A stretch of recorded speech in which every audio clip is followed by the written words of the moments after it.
आज की वीडियो में हम बात करने वाले हैं एक बहुत ही सीरियस और टेंशन फिल्ड सिचुएशन के बारे में। यूएसए और ईरान के बीच जो चल रहा है वो क्या है? क्या सच में वॉर होने वाला है या फिर ये सिर्फ थ्रेट्स और पावर शो है? सोशल मीडिया पर आपने जरूर देखा होगा USA invading Iran, world war 3 coming. लेकिन रियलिटी क्या है? आज मैं आपको कंप्लीट पिक्चर दूंगा फैक्ट्स के साथ, बिना किसी ड्रामा के। तो वीडियो को लाइक करो, चैनल को सब्सक्राइब करो इफ यू हैवंट ऑलरेडी, और चलिए शुरू करते हैं।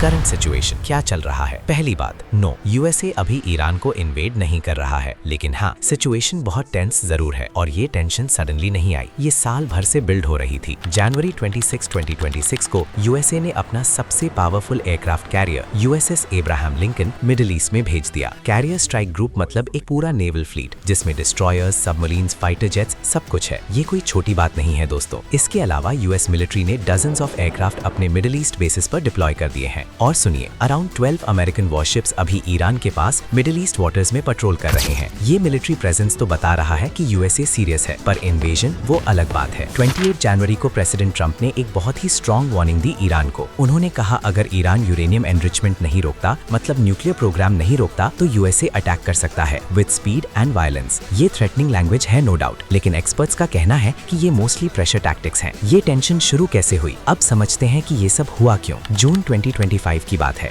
यूएसए और इजराइल ने मिलकर ईरान की न्यूक्लियर फैसिलिटीज पर एयर स्ट्राइक्स किए थे। ये लिमिटेड ऑपरेशन था, सिर्फ हवा से मिसाइल्स और बॉम्ब्स, ग्राउंड इन्वेजन नहीं था। टारगेट थे ईरान के न्यूक्लियर साइट्स जहां यूरेनियम एनरिचमेंट हो रहा था। ईरान को ये बहुत बड़ा अटैक लगा क्योंकि उनका न्यूक्लियर प्रोग्राम सीरियसली डैमेज हुआ, लेकिन ईरान ने उस वक्त डायरेक्ट रिटेलिएशन नहीं किया, स्ट्रैटेजी बदली। दोस्तों, ये समझना जरूरी है, यूएसए और वेस्टर्न कंट्रीज का मेन प्रॉब्लम क्या है ईरान से। उनका कहना है कि ईरान न्यूक्लियर वेपन्स बना रहा है। ईरान कहता है हम पीसफुल न्यूक्लियर एनर्जी के लिए कर रहे हैं, लेकिन यूएसए को ट्रस्ट नहीं है। उन्हें लगता है कि ईरान न्यूक्लियर बॉम्ब बनाना चाहता है और ये मिडिल ईस्ट के लिए बहुत डेंजरस होगा। ईरान का इन्फ्लुएंस मिडिल ईस्ट में बहुत स्ट्रॉन्ग है। यमन, इराक, सीरिया, लेबनान में उनके एलाइज हैं। यूएसए और इजराइल के लिए ये कंसर्न है। प्लस ईरान इजराइल का एनिमी नंबर 1 है। तो ये सिर्फ यूएसए ईरान इशू नहीं है, ये पूरे मिडिल ईस्ट का जियोपॉलिटिकल गेम है। अब सबसे इंपॉर्टेंट क्वेश्चन, क्या यूएसए सच में ईरान को इन्वेड करेगा? मिलिट्री और फॉरेन पॉलिसी एक्सपर्ट्स का कहना है इन्वेजन स्ट्रेटेजिकली इरैशनल होगा, मतलब समझ के बात नहीं होगी। क्यों? रीजन 1, ईरान बहुत बड़ा है। ईरान एक मैसिव कंट्री है, 80+ मिलियन पॉपुलेशन, बहुत बड़ा area, difficult terrain with mountains, Iraq से कई गुना बड़ा। इराक वॉर याद है ना? अफगानिस्तान वॉर याद है? वो कितना टफ था? ईरान उससे भी ज्यादा चैलेंजिंग होगा। Reason 2, cost. एक फुल स्केल इन्वेजन में लैक्स ऑफ ट्रूप्स चाहिए, $1 ट्रिलियन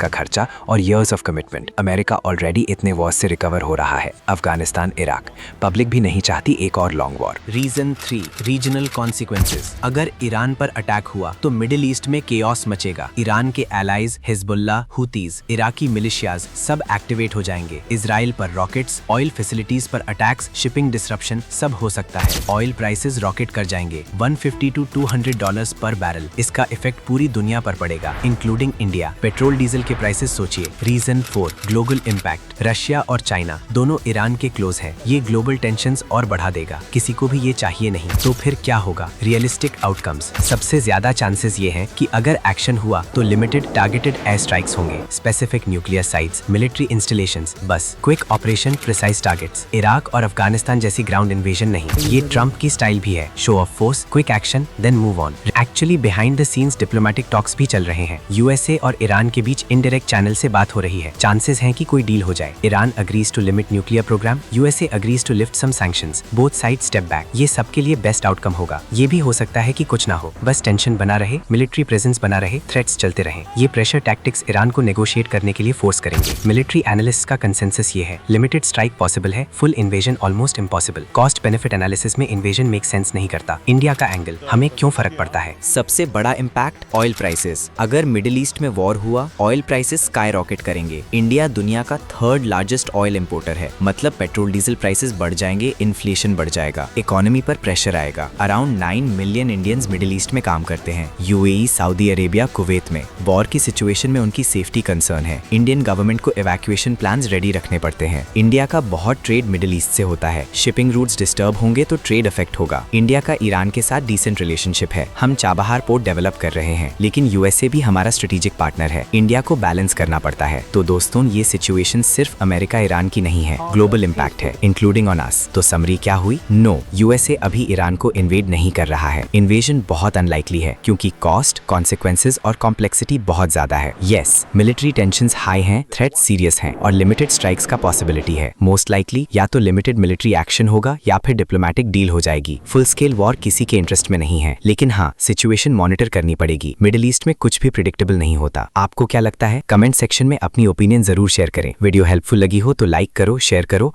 और चैनल को सब्सक्राइब करना ना भूलें। मिलते हैं नेक्स्ट वीडियो में। तब